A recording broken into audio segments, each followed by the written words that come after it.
सभी साधक और साधिकाएं 6 दिनों से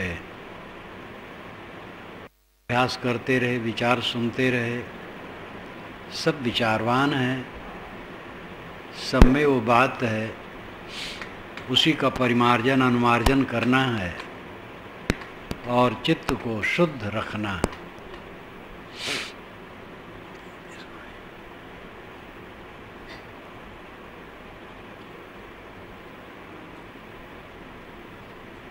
घर में भी रोज स्वाध्याय, चिंतन और ध्यान, ये 3 काम किया करो।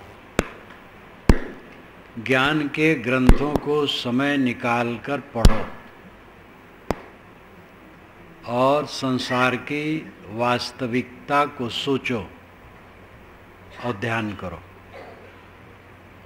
ज्ञान के ग्रंथ पढ़ोगे तो बल मिलेगा। विवेकवान संत कभी कभी मिलते हैं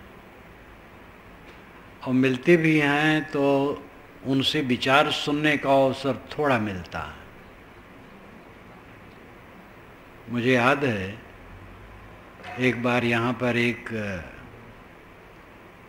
धर्मशाला था, वहाँ कार्यक्रम हुआ था, तो हॉल में हुआ था तो आवाज़ गूंजती थी,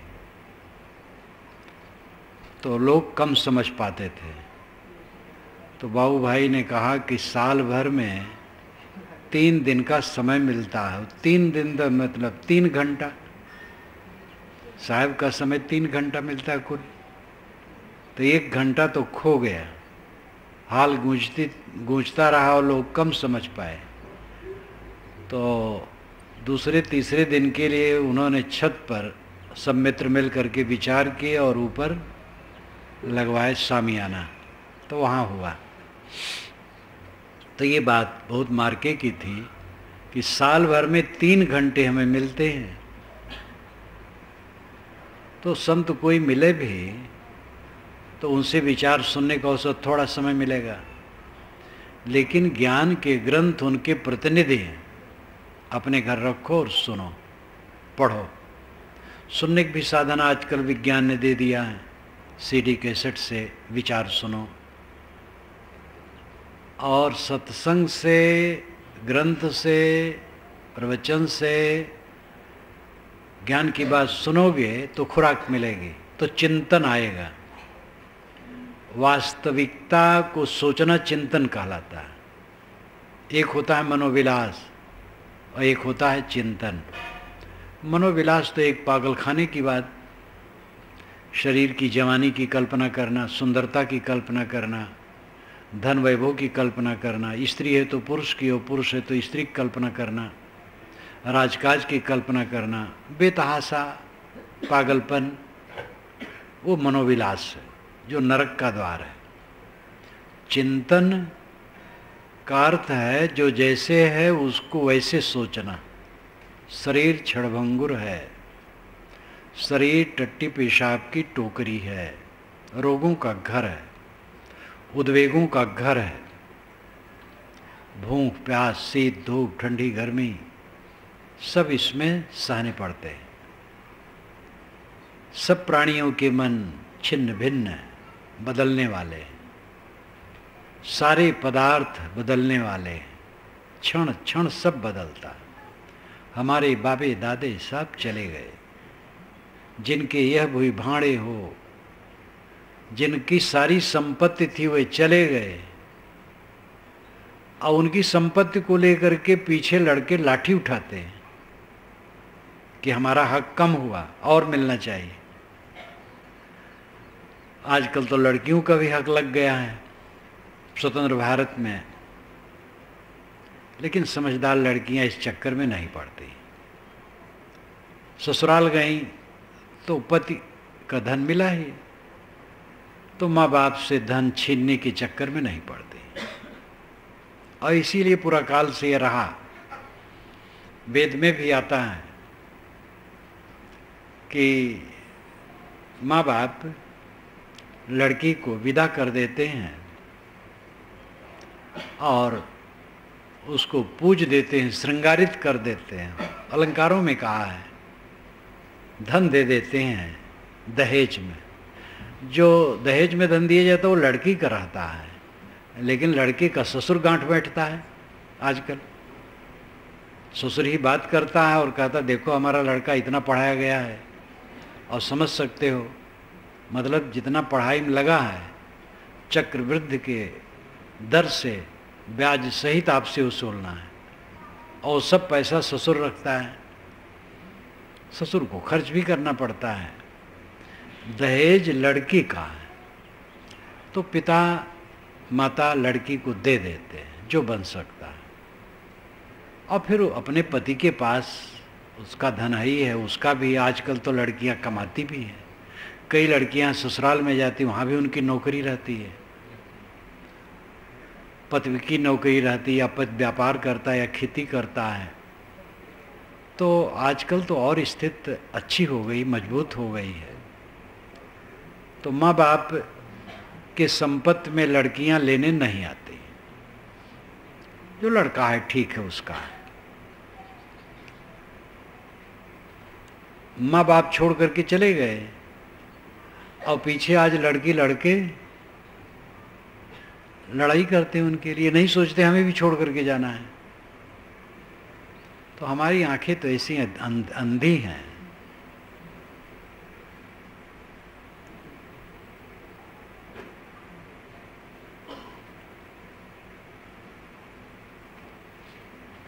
कि मरते देखते हैं, स्वयं मरने का ख्याल नहीं रखते हैं। पैसा से किसी का मन तृप्त हुआ है? न वित्तेंतर पड़ियो मनुष्यो, मनुष्य का मन वित्त से तृप्त नहीं होता है।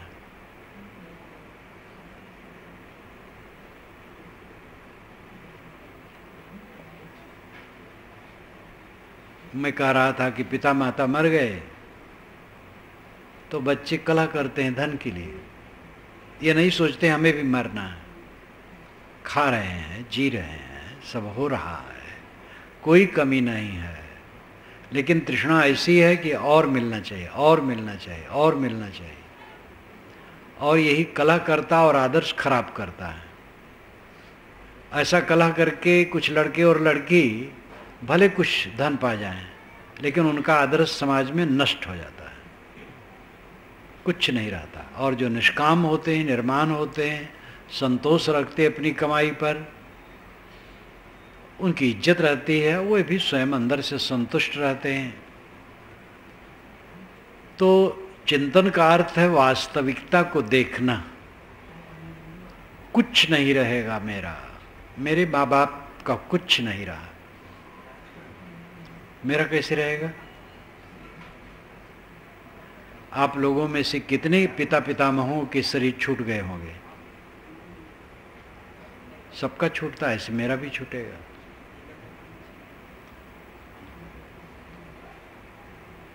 आत्मा अमर है, नित्य शुद्ध बुद्ध है।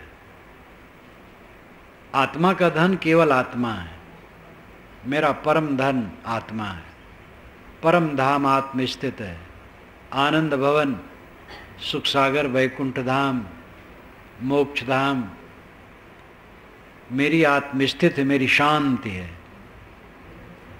ये सब सोचना चिंतन कहलाता है। जड़ चेतन का विवेक करना, अपने को चेतन समझना, शरीर को जड़ समझना, संसार की नश्वरता को समझना, सब कुछ के बिखराव को समझना, विनाश को देखना, ये चिंतन कहलाता है। ये चिंतन जितना गहरा होता है, मोह उतना मिटता है, शांति उतनी आती है। और फिर ध्यान, मन को एकाग्र करने का अभ्यास, साक्षी भाव। तो स्वाध्याय, श्रवण, चिंतन, ध्यान ये घर पर भी करते रहना, छूटने न पाए। एक बार के बाद भी समय मिले, 2 बार 3 बार, जैसी जिनकी स्थिति हो, एक बार तो जरूर समय निकालना, जिससे ये कमाई सुरक्षित रहे। ज्ञान भक्ति वैराग ये त्रिपुटी कल्याण के लिए है। ज्ञान अपने आत्मा का बोध,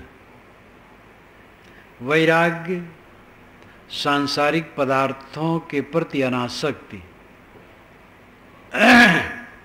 भक्ति।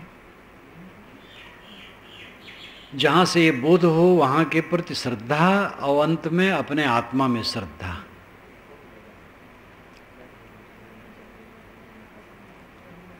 संतों, गुरुजनों, सज्जनों से ज्ञान मिलता है, अपने आत्मा का ज्ञान प्राप्त करो, अपने को पहचानो आप कौन है। फिर व्यवहारिक भी ज्ञान चाहिए, कैसे लोगों में बरते रहें, क्षमा करके, गम खा करके, संतोष करके सुखी होंगे, झगड़ा करके, लड़ाई करके सुखी नहीं हो। ज़्यादातर लड़ाइयाँ होती हैं पद के लिए और धन के लिए, ये ज़्यादा कलह का कारण होता है। जर जोरू जमीन झगड़े की घर तीन, ये भी कहावत चलती, जर जोरू जमीन, झगड़े की घर तीन। वेद में भी आता है, पानी को लेकर, जमीन को लेकर, गायों को लेकर झगड़ा होता है। गाय पहले धन थी, एक एक आदमी के पास सैकड़ों सैकड़ों हजारों हजारों गाय लोग चुराते थे। चुराने की बात भी वेद में आई है। वेद क्या कहते हैं, जो मेरी पुस्तक है आप पढ़ें तो सब वैदिक युग का आनंद आपको मिलेगा। सरल हिंदी में है, खूब समझ सकते हैं।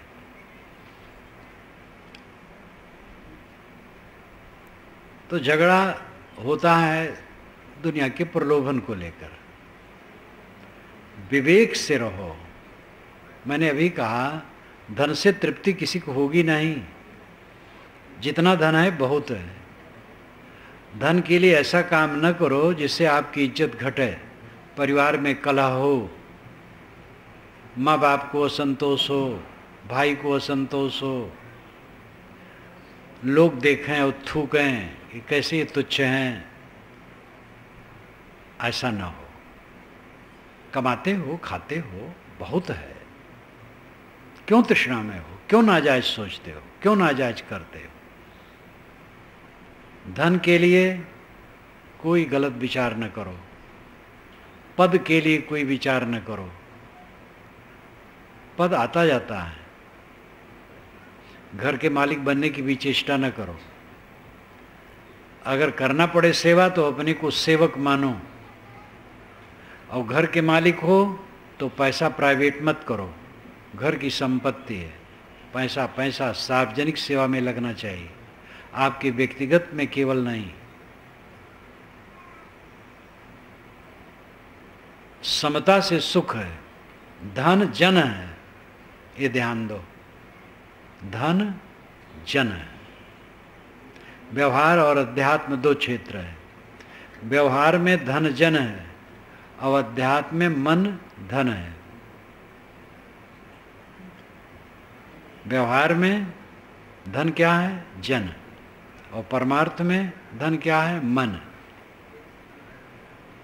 व्यवहार प्राणी पदार्थ परिस्थितियों का बर्ताव, उसमें मनुष्य हैं तो जन धन है। पत्नी, पति, बच्चे, भाई, माता पिता, सगे संबंधी, जिनका आपका निरंतर का संबंध है, वह धन है। वह खुश रहें, ये ध्यान दो। माता धन खुश हो, पिता खुश हो, भाई खुश हो, बहन खुश हो, पत्नी खुश हो, पति खुश हो, जिन लोगों के साथ में हम रात दिन रहते हुए प्रसन्न रहें, इस पर ध्यान दो। और कहीं धन के लिए खींचतान किए और कलह हो गया तो सब बेकार हो गया। महाराज राम देखे अयोध्या में खींचतान तो तुरंत चल पड़े। सुबह बताया गया, उसी दिन चल पड़े। दशरथ ने कहा आज रुक जाओ, कहे ना पिताजी छोड़िए। उन्होंने सोचा आज रुक जाऊं, पता नहीं क्या बदले और मजबूर करे मुझे रहने के लिए, तो जो पक्ष हमें हटाना चाहता उसको और तकलीफ होगी। इसलिए उसी दिन वो बिल्कुल चल दिए। राजशाही कपड़ा उतार करके तपस्वी का वलकल पहन करके चल दिए। ये राम की वीरता और रामत्व है। लेकिन राजनेता लोग उसी अयोध्या में अशांत करके गद्दी चाहते हैं। अयोध्या में शांति बनी रहे, इसके लिए राम ने अयोध्या को छोड़ दिया था राज को। अब आज के राजनेता अयोध्या में अशांति पैदा करके दिल्ली की गद्दी चाहते हैं, प्रदेश की गद्दी चाहते हैं। ये राम के भक्त हैं कि राम के दुश्मन हैं? राम का भक्त हुआ है जो शांति चाहे, राज न चाहे। राम ने राज नहीं चाहा, राज को ठुकरा दिया। भरत को राज मिला, भरत ने भी ठुकरा दिया। सेवा करना पड़ा तो उन्होंने सेवा की, राजभोग नहीं किया। ऐसा ऊंचा आदर्श अयोध्या का। अब आज के राम भक्त कहलाने वाले अयोध्या को नरक करना चाहते। यद्यप अयोध्या के लोग दुत्कार दिए इनको, 3-4 वर्षों से अब ये कुछ वहाँ नहीं कर पा रहे हैं, क्योंकि सब आज ही जागे वहाँ के लोग। सब बाहरी प्रदेश के लोग वहाँ जाके उधमबान मचाते थे। उत्तर प्रदेश के लोग बिल्कुल नहीं लगे, सब नाटक जानते थे इनका। अयोध्या वालों को तो बड़ी वितृष्णा थी इनसे सबसे। तो ये भक्ति का नाटक दिखावा राजनेताओं का तो भयंकर दुर्दशा है। ये राजनेता लोग तो किसी महापुरुष को छुएंगे तो उसको बिगाड़ करके रखेंगे। राम को राजनेता छुए तो राम के चेहरे को खराब कर दे। बुद्ध को राजनेता छू रहे हैं, उनके भी चेहरे को खराब कर रहे हैं। कबीर अभी बचे हैं, अगर करीब कबीर को राजनेता भुनाएंगे तो कबीर के चेहरे को भी खराब करेंगे। राजनेता कबीर में, राम में, बुद्ध में, महावीर में, मोहम्मद में, ईसा में, किसी में श्रद्धा करें, ठीक है, उनसे गुण लें। लेकिन राजनीतिक लाभ लेने के लिए उनको भुनाएंगे तो उनका चेहरा खराब करेंगे और समाज में प्रदूषण फैलाएंगे। तो मैं कह रहा था कि राम का रामत्व यह है कि उन्होंने जन को धन समझा। ये परिवार के लोग धन हैं और उनको ले छोड़ करके चले गए बलकल पहनकर। उनके अनुगामी हम लोग हैं। पैसे के लिए, धन के लिए, भाई से कलह, बहन से कलह, माता से कलह, पिता से कलह, पत्नी में कलह, ये सब कलह का बीज बोते हैं। कौन भक्ति, कौन ज्ञान है, कौन विवेक है? शांति बनी रहे, इसमें आनंद है। पैसा आता जाता, काम भर का सब कमा खा रहे हैं। पक्षी हैं, कुछ नहीं, नंगे हैं, घर भी नहीं है, पेड़ पर बैठे हैं, रात भर सो रहे हैं। मैं अभी छत्तीसगढ़ में था तो एक छत पर घूमता था सुबह शाम। शाम को घूम रहा था तो बगुले आकर के एक बड़े पेड़ पर बैठ गए थे। बगुले बगुले सफ़ेद सफ़ेद। एक बगुला देखा सबसे ऊंची टहनी पर, पतली टहनी पर बैठा। और रात में कोई 8 बजे तक मैं घूम करके चला गया। सुबह आया, देखा तो लगा वही बगुला है, उसी टहनी पर बैठा है। टहनी पर वो पैर से पकड़े है बस, न गद्दा लगाए है, न तकिया लगाए है, न मच्छरदान लगाए है, न करवट बदलना है। उसी पर रात भर बैठा हो, सो भी लिया होगा। कोई तकलीफ थोड़ी होगी, हमें लगता है, उनको कोई तकलीफ नहीं। हम लोग तो ठंडी में गद्दा और रजाई के बीच में रहते हैं और मछली मेढक पानी में उछलते रहते हैं, तो उनको कोई तकलीफ थोड़े है, उनका स्वभाव है। तो टहनी पकड़ करके पक्षी रात भर सो लेते हैं, सुबह चारा चुंगते हैं और प्रसन्न है। ऐ आदमी लोभी, कितना जमा किए है और कितना कमाता है, तब भी कलह कलह, पैसे के लिए कलह, चीज़ों के लिए कलह। इतना नारकी, क्या कमी है? खाने पीने को नहीं मिलता है क्या? क्यों कलह करते हो? जन को धन समझो। परिवार के लोग धन है, वो प्रसन्न रहे, वो काम करो। और इसमें जरूरत पड़े तो अपना भी छोड़ दो, लेने की तो बातें छोड़ दो दूसरे से, अपना भी छोड़ दो, तब आनंद है। और अध्यात्म में मन धन है, मन निर्मल है और आत्म संतुष्ट है, फिर क्या पूछना। ये जवानी सपने जैसी ये धन दौलत, ये पद प्रतिष्ठा सब सपने जैसे हैं और थोड़े दिन में बह करके पता नहीं कहाँ जाएगा, क्या किसका है। 100 वर्ष के पहले कौन, 100 वर्ष के पहले के लोगों में कौन है, 100 वर्ष की पहले की चीज़ें क्या हैं, थोड़े थोड़े दिन में सब खोती चली जाती हैं। इन नश्वर वस्तुओं के लिए अपने मन को बांधो मत। मन की पवित्रता महाआनंद है, इस पर ध्यान दो। जिसने मन को शोधा, जिसका मन शांत रहता है, वो धन्य है। बहुत बड़ा काम है ये।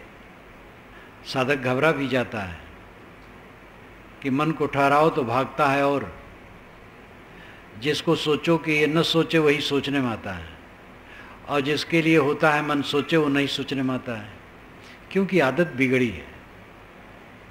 किंतु अगर आप अभ्यास करते रहें तो देखेंगे अंतर पड़ता चला जाएगा। जो मन एक क्षण नहीं ठहरता है, वही मन एक दिन ऐसा हो जाता है कि वो कहीं नहीं जाता है।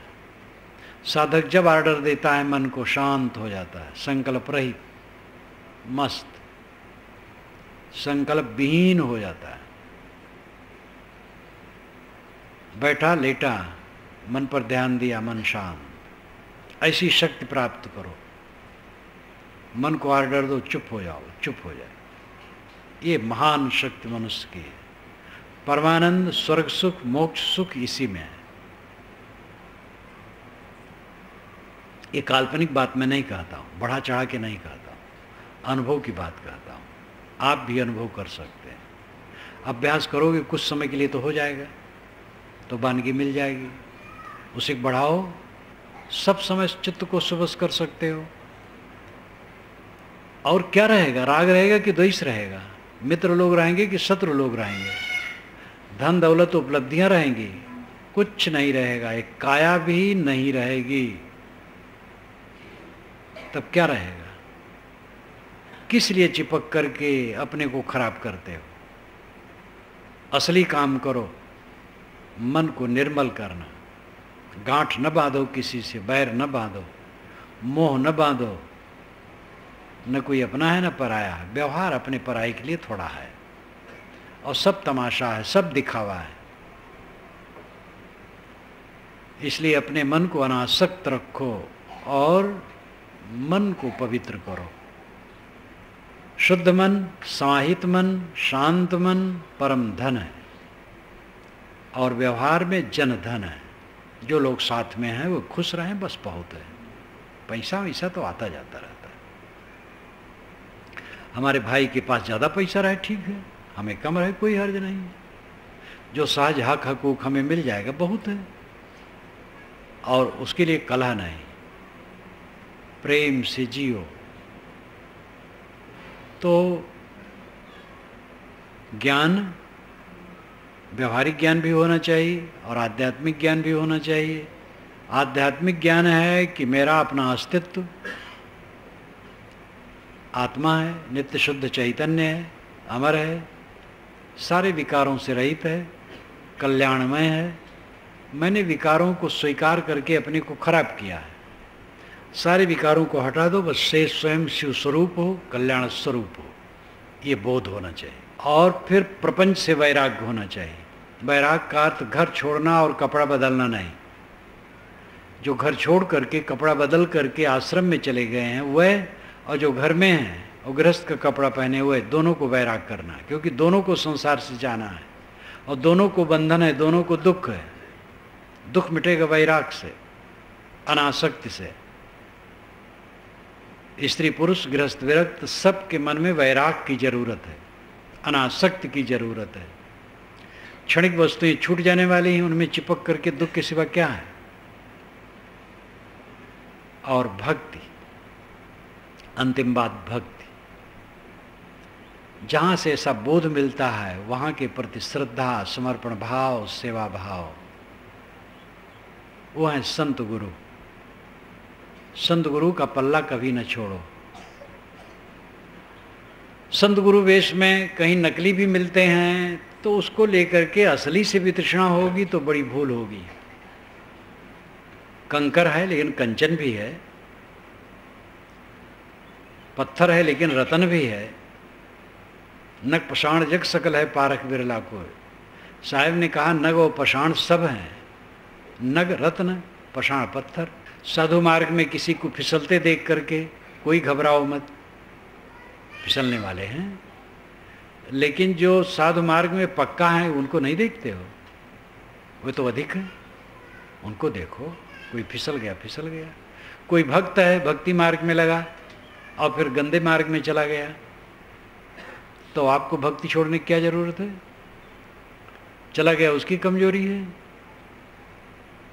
एक ने तो कहा महाराज आप लोग तो ज्ञान बहुत बताते हैं, लेकिन ये भक्त लोग हैं तो बड़े अच्छे रास्ते से नहीं चलते हैं। तो मैंने कहा भाई हमारे भक्तों में आप उंगली उठाते हो, आप सब लोग कितने अच्छे हो। ये आप सोचो कि ज्ञान विचार देते देते इतनी अच्छाई है और न दिया जाता तो और कितनी बुराइयां हो जाती। ज्ञान विचार देते देते भी बुराई ही रहती है, और अगर न दिया जाता तो और कितनी बुराई होती। और भक्तों पर तो इसलिए उंगली उठाते हो क्योंकि सफ़ेद कपड़े में दाग दूर से दिखाई देता है, और जो भक्त नहीं कहलाते हैं वे सब क्या सब दूध के धोए हैं। तो कोई भक्त कोई साधु कायदे से नहीं चल रहा है तो उससे जो सही साधु हैं, वो सही भगत हैं, वो निंदनीय नहीं। और ऐसा अपने नहीं होना चाहिए रे अच्छे भगत थे और वे कमज़ोर हो गए, गलत मार्ग में चले गए तो हम क्या भक्ति करेंगे, या इतने दिन के साधु थे वो ठीक ठाक नहीं हैं तो हम क्या साधना करेंगे। ये कमज़ोर मन के लोग करते हैं। विवेकवान ऐसा करेगा क्या? विवेकवान आपके सामने नहीं है क्या? अच्छे भक्त और वैराग्यवान नहीं है? यही मैं आया हूँ तो यहाँ कितने मित्र जुड़े और वे अटूट हैं, जिनको हमने विधिवत दीक्षा तो नहीं दी है कि वो हमारे कानूनन शिष्य हैं। मैं उन सबको मित्र कहता हूँ, मैं तो शिष्य को भी मित्र कहता हूँ, लेकिन वह अनेक शिष्यों से कई अच्छे हैं, कई शिष्यों से अच्छे हैं, क्योंकि उनकी समझ भी गहरी है और श्रद्धा भी गहरी है। और शिष्य जब बहुत हैं तो किसी शिष्य की श्रद्धा और समझ गहरी होगी, किसी कुथली भी होगी। लेकिन ऐसे मित्र हैं यहाँ ही नहीं और जगह भी कि वह हमारे शिष्य नहीं हैं विधिवत, लेकिन प्रामाणिक इतने हैं कि अच्छा शिष्य जिनको कहा जा सकता, अच्छा मित्र मैं कहता हूँ। इसलिए कहीं भी रत्न की कमी नहीं है, पत्थर भी है रत्न भी है। आप रत्न का उदाहरण लो। भक्ति करना चाहते हो तो अच्छे भक्तों का उदाहरण लो। देखो ये लगे हैं और शुरू से लगे हैं और अंत तक लगे हैं। वैराग करना चाहते हो तो वैरागवान का उदाहरण लो। जो गिरे लोग हैं उनका क्या उदाहरण लेते हो? कायर आदमी कायर का उदाहरण लेता है और वीर आदमी वीर का उदाहरण लेता है। जिसको वैराग करना है तो वैरागवानों का उदाहरण ले। वैरागवान पुरुष हैं जो वैराग में चलते हैं, शुरू से चलते हैं और अंतिम तक चलते हैं। तो इसलिए भक्ति जहाँ से कल्याण होता है, उपदेश मिलता है, निर्देश मिलता है, जिनके सहारे से साधना में हम स्थिर रह सकते हैं, ऐसे संत गुरु के प्रति सेवा, समर्पण भाव, श्रद्धा भाव, ये भक्ति का अंग है। अब अंतिम भक्ति है आत्मलीनता। भक्ति न जाने भक्त कहावे, तजी अमृत विष कैलिन सारा। लोग भक्ति नहीं जानते, भक्त कहलाते, अमृत छोड़ करके विष ग्रहण करते। तो अमृत कहाँ है? तो साहब कहते हैं अमृत वस्तु जाने नहीं, मगन भया सब लोए, कहें कबीर कामो नहीं, जीव ही मरण न होए। लोग अमृत वस्तु नहीं जानते हैं, विष में मगन है। कामो नहीं, जब कामना जीत ले तब अमृत है। और जीव ही मरण न हो, जीव का मरण नहीं होता, जीव अमृत है। जीव अमृत है सिद्धांत में, व्यवहार में निष्कामता अमृत है। थ्योरी और प्रैक्टिकल। थ्योरी में आत्मा अमृत है क्योंकि अमर है, और प्रैक्टिकल में निष्कामता अमृत है। इस पर मुझे उसकी याद आ जाती है, उस बूढ़े की जो अपने कई साथियों को लेकर के मुझसे पूछा था वेद के मंत्रों को लिख के लाया, अर्थ पूछा तो अर्थ करने लगा कि महाराज अर्थ ना बताए, जो मेरी खास शंका बताए हमके बताओ। तो वेद में लिखा है, ऋग्वेद में, कि ब्रह्म के 3 पाद अमृत में स्थित हैं और 1 पाद में ये माया जगत प्रपंच है। तो कहा उन्होंने कि महाराज जो जगत प्रपंच इसको तो देख रहा हूँ, लेकिन 3 पाद ब्रह्म के जो अमृत स्थित हो कहाँ है? तो मैंने कहा वो कागज में है और कहीं नहीं। कहा महाराज बड़े बड़े जगत गुरुओं मंडलेश्वरों से मैंने पूछा, कहीं समाधान नहीं मिल रहा था, आपसे आशा थी। मैंने कहा तो मैं सच कह रहा हूँ, वो केवल कागज में है। तो कहे तब कहीं अमृत है? हम कहे हाँ है। कहे कहाँ है? कहे आप में। तो कहे मुझे अनुभव नहीं होता है। तो मैंने कहा निष्काम हो जाओ, बस अनुभव हो जाएगा। तो गंभीर हो गया, आंखें बंद कर ली, शांत। तो मैंने कहा समझ में आया? कहे समझ रहा हूँ। बहुत समझदार आदमी था वो। अमृत कहाँ है? आप खुद अमृत हैं। मृत मरा हुआ, जो मरे ना वो अमृत, आत्मा अमृत है। लेकिन ये तो सिद्धांत हुआ। व्यवहार में जब हो, व्यवहार में क्या है? कहें कबीर कामों नहीं, कामनाओं की निवृत्ति हो। अपने को बड़ा बनाने की कामना मत करो, सब पर हुकूमत जमाने की कामना मत करो, भोगों की कामना मत करो, दुनिया के ऐश्वर्य की कामना न करो। मेहनत करो, थोड़ी वस्तुओं में गुजर करो, और अधिक वस्तुएं हैं दूसरे के सेवा में लगने दो। निष्काम बनो। निष्कामता अमृत है, और यही भक्ति है। आत्मलीनता, निष्काम हो करके आत्मलीन हो जाओ, ये भक्ति है। उपनिषद में कथा आती है, रूपक आता है। तैत्तिरीय उपनिषद में भी है, बृहदारण्यक में भी आखिर में थोड़ा है। ब्रह्मानंद वल्ली तैत्तिरीय उपनिषद में अंतिम वल्ली, तो उसमें आता है एक सुंदर नवयुवक है, हिष्ट पुष्ट सर्वांग बलवान, और पृथ्वी का सारा ऐश्वर्य उसी के लिए है। ये मानुष, एक मानुष आनंद है। ऐसा 100 मानुष आनंद इकट्ठा करो तो एक पितर आनंद है। ऐसा 100 पितर आनंद इकट्ठा करो तो एक देव आनंद है। ऐसा 100 देव आनंद इकट्ठा करो तो एक इंद्र आनंद है। ऐसा 100 इंद्र आनंद इकट्ठा करो तो एक प्रजापति आनंद है। लेकिन जिसे आत्मा का बोध हो गया और जो सब तरफ से निष्काम हो गया, उसके आनंद के समान किसी का आनंद नहीं। ये जहाँ वर्णन है, इसे लंबा में वर्णन है, कई कैटेगरी लगाया गया, मैंने थोड़े में कहा है। तो सबका मन क्या चाहता है? मैंने वहाँ समीक्षा भी यही की है कि सबका मन क्या चाहता है? हम बलवान, हिष्टपुष्ट, सुंदर हो और पृथ्वी का सारा राज्य मेरा हो, फिर देवता हो जाए, इंद्र हो जाए, प्रजापति हो जाए, स्वर्ग का सुख भोग है। यही तो सब चाहते हैं, काल्पनिक बातें जो सुने हैं। तो ऋषि कहते हैं लेकिन भाई आनंद का जो बड़ा आनंद है उसका रास्ता है, तुम आत्मा को समझ लो किसी गुरु की शरण में जाकर और निष्काम हो जाओ दुनिया से। तो इसके समान दुनिया में कहीं आनंद है ही नहीं। ये अनुभव हजारों वर्ष पूर्व ऋषियों ने किया है और परम सत्य। वही साहब कहते कहें कबीर कामो नहीं जीव ही मरण न हो। तो अंतिम भक्ति है आत्मलीनता। स्वामी शंकराचार्य ने भी अपने विवेक चूड़ामणि में कहा है,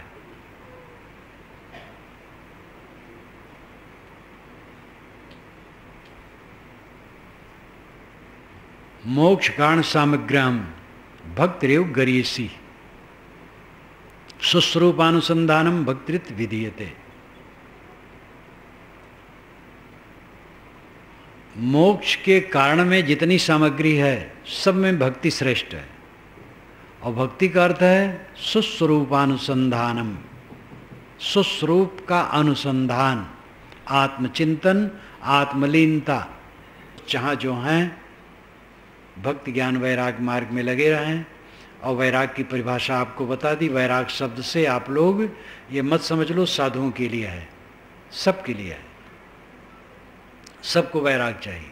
साधु लोग अगर मरें और गृहस्थ लोग न मरें तो गृहस्थों को वैराग की जरूरत नहीं, लेकिन मरना है सबको। मरना है जब अवश्य, मोहब्बत करना झूठा, करिए भजन विचार विषय से रहिए रूठा, ये निर्मल साहब ने कहा। मरना है जब अवश्य, मोहब्बत करना झूठा, करिए भजन विचार विषय से रहिए रूठा।